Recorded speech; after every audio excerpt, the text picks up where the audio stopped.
All right, so earlier today, I posted a picture on my Instagram of my transformation over the past 3 years.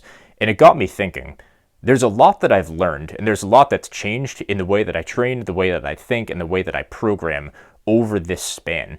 And seeing that picture of my physique 3 years ago just gave me this kind of quick ability to just tap into how I used to think when I had that physique. So to give you a little bit of context for this video, the picture on the left, so the picture of me shirtless on the top of the mountain, this picture is when I was at my peak powerlifting / power building phase.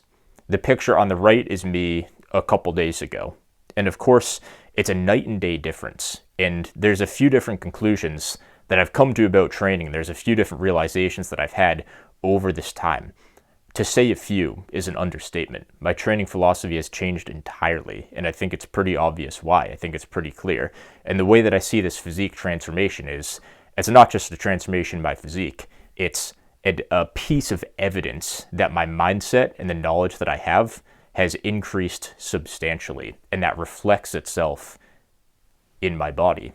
And I think that's one of the cool things about bodybuilding. So basically, the first thing that I realized is that minimalism sucks. Minimalism does not work for most people, especially if you're somebody like myself who's passionate about training and wants to be the best and get the best results. When I speak about stuff like this, I know the people watching this channel aren't just your average Joe that just wants to look a little bit better. I have a niche channel. It's a niche audience. We're all kind of in that same mindset. I get it in the comments. It's a legit community that we have here. It reminds me a lot of the first person that I found that preached against minimalism heavily, Alex Leonidas. I remember being in high school, 17, 18, 19 or whatever, watching his videos, and he was a role model to me. And he taught me a lot about the mistakes of minimalism.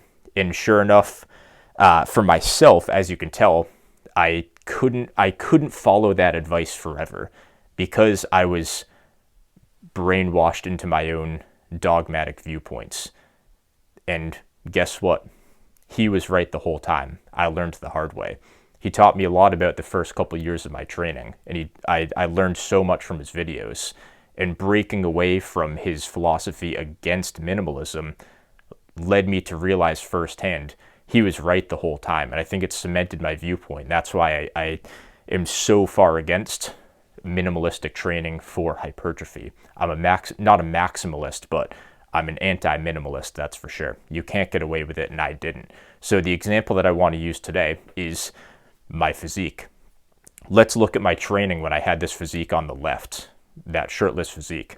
I look like I lift, sure. I definitely have a decent amount of muscle, but there is no way that you guys would look at that and say, that's an advanced powerlifter that deadlifts over 600 pounds, squats 455, and benches 225 for 20 reps. No shot, right?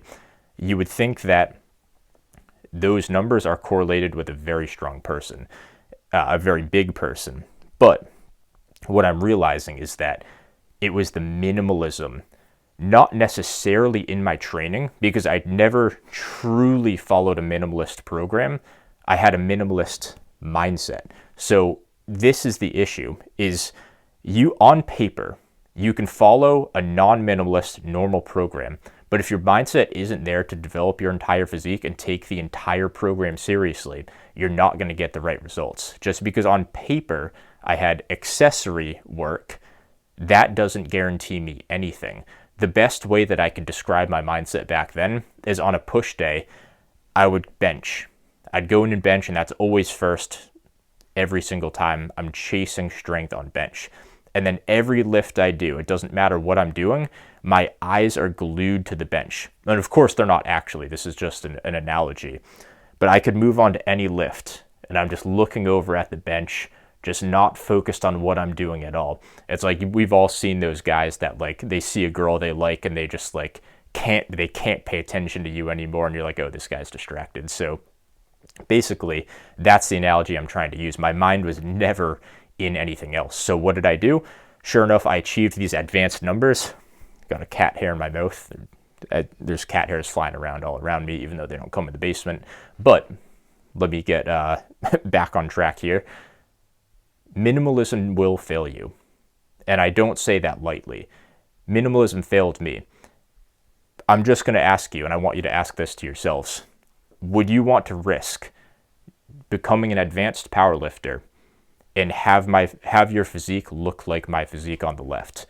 It's not worth it. You have to train for hypertrophy if that's your goal. I'm not saying you can't squat, bench, deadlift. I'm not even telling you can't get a strong squat, bench, deadlift, because odds are you'll have a pretty strong squat, bench, deadlift. Will it be as advanced or as elite as if you went straight into powerlifting? No, but you'll be pretty strong and your physique will reflect that. So the difference is what you chase. Are you going to chase strength in powerlifting, which you can do with minimalism and still succeed, or are you going to chase hypertrophy and reap strength as the byproduct of that, which is what I'm doing now. Strength happens, I don't care about it, but let's be real here. Me, the guy that chases stimulus and gets big, I'm stronger than most people. The guys that tell me that, oh, you have to build a strength base and you have to, don't do all this accessory work, just focus on the big three, I'm still somehow stronger than those people. So it hasn't clicked in their heads yet, and I want to make sure you guys don't fall for that advice like I did. I fell for that trap. Another thing I'm realizing is that you can outpace your strength gains in ratio to your muscle gains. And this is another thing Alex Leonidas talked about years back, and he was spot on with it. It is something that I'm coming to realize. You can follow these training tactics with pure strength or pure powerlifting training to have your strength gains go at a faster rate than your hypertrophy gains. And the way to combat this, before I get into that, I'm getting a bit ahead of myself. That's why my strength is so far ahead of my physique, is because the programming and the mindset that I had allowed for that to happen. The best way to combat this, as simple as it is, as boring as it is double progression. The guys that follow double progression, their strength and their size gains are pretty correlated. They come in at the same time. There's nothing extremely outpacing the other. And of course, muscle gains, you can't just gain muscle and not really get stronger. In small samples, sure. In the big picture, not really. What I'm realizing is that double progression is the way to go. Double progression, if we're looking at my strength and my training, it's showing me that I still have a long ways to go before I'm an advanced or even like elite or pro natural bodybuilder. The way I see it is, if I'm this far into my training and I'm still able to just use a standard double progression and progress week to week, at least in a rep here or there on just about every lift in my program, I still have a ways to go. And that's a great thing because I already have a great physique. And if the sky is that much higher, if the limit's that much higher, I'm cool with it. And I think that's awesome. So those are the two main things that I've learned. Avoid minimalism, and double progression works wonders. Another thing, just to finish off this video, let's talk about genetics real quick, because that was my nihilistic view that I had in this picture. When I saw that picture, it brought me back to having that genetic, like kind of nihilistic, pessimistic viewpoint on lifting. A little bit of food for thought that I want to give to you guys. When people see my physique now, I get these comments too. They tell me that I have great genetics. Oh, you're gifted. You're definitely gifted for size.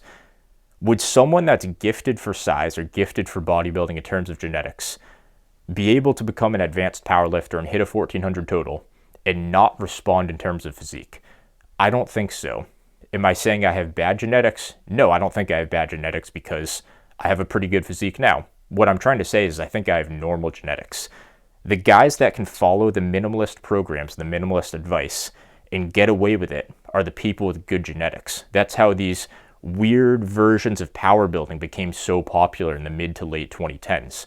It's because you had these influencers with great physiques that could respond to any method of training. You had them promoting this because it was flashy and cool, and you could see a super heavy squat, bench, or deadlift on your Instagram Explore page, and everybody magically thought it worked.